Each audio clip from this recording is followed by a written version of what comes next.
Good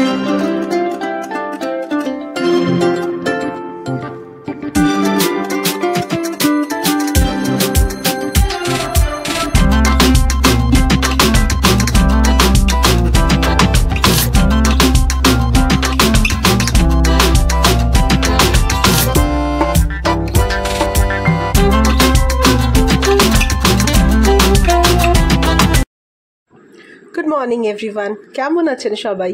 শুরু করছি আজকে একটা নতুন দিন, নতুন ব্লগ। তো আজকে শুরু করলাম আমাদের আম গাছের, আমাদের বাড়ির পেছনের দিকে যে আমাদের আম গাছটা আছে তার কি অবস্থা সেটা দেখবার জন্য। পুরো আমেরগুলো সব ফাঁকা হয়ে গেছে, পেছন থেকে যে পেরেছে সে নিয়ে গেছে। তো আমি ভাবলাম তাহলে আমিও দুটো আম নিয়ে যাই, কারণ আজকে ঘরে একদম আম নেই। আজকে একটা বিয়ে বাড়িও আছে, আপনারা প্রথমের ক্লিপ দেখে বুঝতে পেরেছেন নিশ্চয়ই যে আজকে আমি কোথায় যাব। তো আর পাশেই একজনের, আমাদের একটা পাশে ছেলে আছে, সে বেশ সুন্দর বাগান করেছে। পুরো ফাঁকা জায়গাটাতে নিজেই একটা ঘেরা ব্যবস্থা করে, ভাড়া থাকে কিন্তু, মানে যাদের গাছের শখ হয় না তারা এরকমভাবেই করে, তারা কোনো কিছু ভাবে না নিজের বাড়ি না পরের বাড়ি। দেখুন কি সুন্দর সূর্যমুখীর কুঁড়িটা এসছে, দারুণ, যা বড় হবে না সূর্যমুখীটা। তার মধ্যে আবার কুমড়ো গাছও লাগিয়েছে, এটা আবার হচ্ছে মেক্সিকান সানফ্লাওয়ার বলে। আর দেখুন এই গাছটা কেমন মানে গরু এসে খেয়ে গেছে, আমার যা কষ্ট লাগছে না দেখে। এই পাশেও একটা ছোটো ছোটো সব ফুলের গাছ লাগিয়েছে, এগুলো মনে হয় গরু খায় না, সেই জন্য ওই কী রঙের, লাল রঙের একটু জবা জবা মতো দেখতে হয় ফুলগুলো। সেই খুব সুন্দর লাগলো, মানে আর কত পুদিনা পাতা হয়েছে দেখুন, কত বড় বড় পাতা। এরপর যখন আমি শরবত বানাবো এর কাছ থেকেই নেব। আর পাশে আরেকজনের বাড়িতে কী পরিমাণ আম হয়েছে দেখুন। আমটা ভালো করে আপনাদের দেখাতে পারলাম না, কারণ আমার ক্যামেরাটা তো খুব একটা ভালো না, ওই মোটামুটি চলে যায়, সেই জন্যে খুব সুন্দর লাগছে। আর দেখছি পাড়ার আমাদের যাদের বাড়িতে যাব তার বউ আসছে, ওদের ওই পেছনের দিকে বাড়ি, এখানে ওদের একটা বাড়ি আছে, তাই ভিটে ছুতে নতুন বর নতুন বউ দেখে সবাই সকাল সকাল খুব খুশি হয়ে গেল। আমাদের পেছনটা একটু অন্যরকম, আপনারা দেখলে বুঝতে পারবেন হয়তো।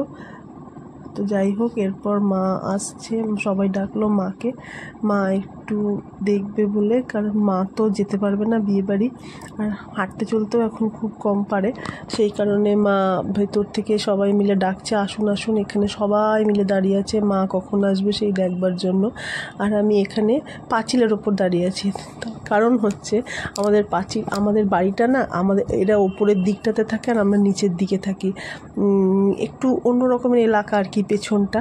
আর এখান থেকে আমাদের রেসিডেন্সিয়াল শুরু, মানে আমাদের এলাকার রেসিডেন্সিয়াল শুরু আমাদের এই দিক থেকে, আমাদের বাড়িটাই একদম শেষের দিকে। তো সেই কারণে কিন্তু ওরা সবাই আমার মাকে খুব ভালোবাসে, মানে আমার শাশুড়ি মাকে। তো সেই জন্য মা তাই বললো ওখান থেকে আশীর্বাদ করছি, ওখান থেকে প্রণাম করো, তোমাকে আর নিচে নেমে আসতে হবে না।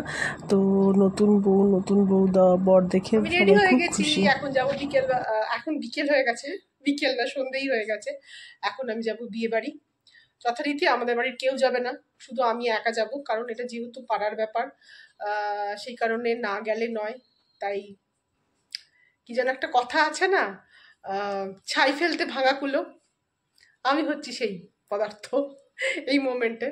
অ্যাকচুয়ালি সেটা ঠিক কথা নয়, কেন কি মা তো যেতে পারবে না, আগে বেশিরভাগগুলোতে মা আর আমিই যেতাম, মা যেতে পারবে না। আর ছেলেটাকে অনেক করে রিকোয়েস্ট করছি চ চ চ, জানি না এখনও পর্যন্ত যাবে কি না, এখনও না করেনি, গেলেও যেতে পারে। ও গেলে তাহলে আরেকটু পরে যাব, আর না হলে এক্ষুনি যাব ঠিক করেছি। আর কি বলে, আমার হাজব্যান্ড সাধারণত এইসব কোনো অকেশনে আত্মীয়দের বাড়ি যেতেই খুব ঝামেলা করে, অনেক কষ্ট করে আত্মীয়দের বাড়ি যাওয়ার জন্য আমি রাজি করাই। আর বাকি রইলাম আমি, আর না যাওয়াটা খুব বাজে দেখায়, তাই বাধ্য হয়ে যাচ্ছি। বাধ্য হয়ে না, পাড়ার যেহেতু মানে আমাদের জাস্ট পেছনে থাকে, আপনারা দেখেছেন বুঝতে পারবেন, একটু ওরা অন্যরকম, যদি না যায় না সেন্টিমেন্টে নেবে, তো আমি চাইছি না ওদেরকে হার্ট করতে, ওদেরকে কষ্ট দিতে। তো সেই কারণেই আমার আজকে যাওয়া। তো চলুন তাহলে যাই, কেমন লাগছে দেখি, সব কিছু কেমন হচ্ছে। তো এখন আমরা রেডি হয়ে গেছি, এখন আমরা যাচ্ছি। ছেলেকে শেষ পর্যন্ত রাজি করাতে পেরেছি, আসছে আমার পেছনে, কিন্তু ওই তো একটা ব্যাপার, ওকে তো দেখানো যাবে না, তাই ও আমার পেছনে পেছনে আসছে, বা আগে বেরিয়ে গেছে, আমি এবার আসছি অন্ধকারের মধ্যে দিয়ে। যাই হোক, এবার আমরা হেঁটে হেঁটে চললাম, কারণ একদম পেছনের দিকেই তো ওইখানে একটা পুকুর আছে, পুকুরের সামনে ওরা কোনো রকম একটা মানে আলো প্যান্ডেল করেছে। চলুন গিয়ে দেখি কেমন কি করেছে। যেতে যেতে দেখলাম পাশে একটা খুব সুন্দর ফ্ল্যাট বাড়িও হয়ে গেছে, তো ফ্ল্যাটটা দেখে বেশ ভালো লাগলো, অনেকদিন এই দিকটাতে আসা হয় না, আর দেখাও হয় না। ফ্ল্যাট যে এত বড় হয়ে গেছে, হচ্ছিল জানি, কিন্তু দেখা হয় না। দেখলাম বেশ সুন্দর লাগলো ফ্ল্যাটটা। আর তা করতে করতে ওদের বাড়ি পৌঁছে গেলাম। ওদের বাড়িটা একদম কাছেই, আমাদের পেছনে যেখানে দেখলেন তার দুটো দিকে ওদের একটা দেখলাম কলা গাছ রয়েছে।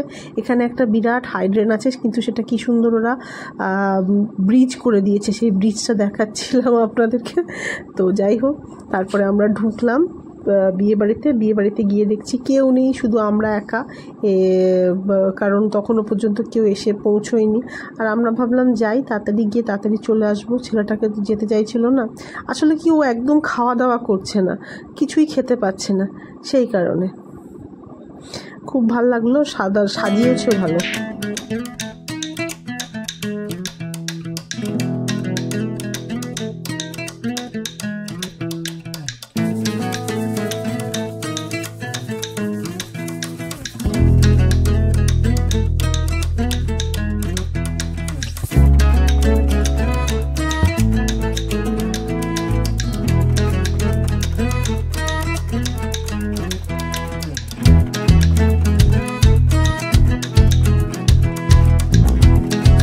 যে বর, তার ছোট ভাই, এটা একদম পুচকি ভাই। তার সঙ্গে জিজ্ঞেস করলাম, কিরে কেমন আছিস? খুব ভালো আছি। বললাম জামাইবাবু বৌদি কোথায়? বলছে এখন ছাড়ছে, তারপর আসছে। তারপরে ও বেরিয়েছে, একা একাই ঘুরছে, কোথায় ওর মা কোথায় ওর বাবা, ও নিজেই ঘুরছে, কি আর করবে। যাই যা হয়, বাচ্চারা তো এরকমই হয়। তারপরে খাওয়ার টেবিলে চলে আসলো। প্রথমে ভেজ কাটলেট টাইপের, তারপর স্যালাড দিয়ে প্রথমে আমি এই ভেজ কাটলেটটা খেয়ে ফেললাম। খুব সুন্দর, এরা কিন্তু খাবার দাবার দারুণ করেছিল, খুব টেস্টি ছিল। তারা আপনাদেরকে আস্তে আস্তে দেখাচ্ছি কি কি খেয়েছি আমি।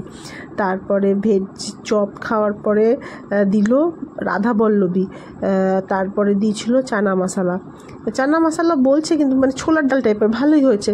তো এই একটা ভালো হয়েছে, যেহেতু আমার হাজব্যান্ড আমার সাথে যায়নি বিয়ে বাড়িতে, সাধারণত ওর সাথেই তো যাই, সাধারণত এ পাড়ার না হলে, তো তাই জন্য তখন তো অত ভালো করে ভিডিও করতে পারিনি, মনের সুখে ভিডিওটা করেছি, খাওয়ার ভিডিওটা বিশেষ করে। কেন কি, ওর সাথে খেতে বসলে কিচ্ছু ভালো করে ভিডিও করতে পারি না, লুকিয়ে লুকিয়ে করতে হয়, তো সেই কারণের জন্য। আর সত্যি বলছি, খুব ভালো হয়েছিল খেতে, টেস্ট হয়েছিল, খাবার দাবারগুলো খুব টেস্ট হয়েছিল। মানুষের মন যদি ভালো থাকে না, সত্যি মানে ভালো খাওয়ায় খুব ভালো। আর সাধারণই হোক আর অসাধারণই হোক, টেস্ট কেমন হয়েছিল, মানুষকে কেমন রেসপেক্ট করেছিল, এটাই সব থেকে বড় কথা।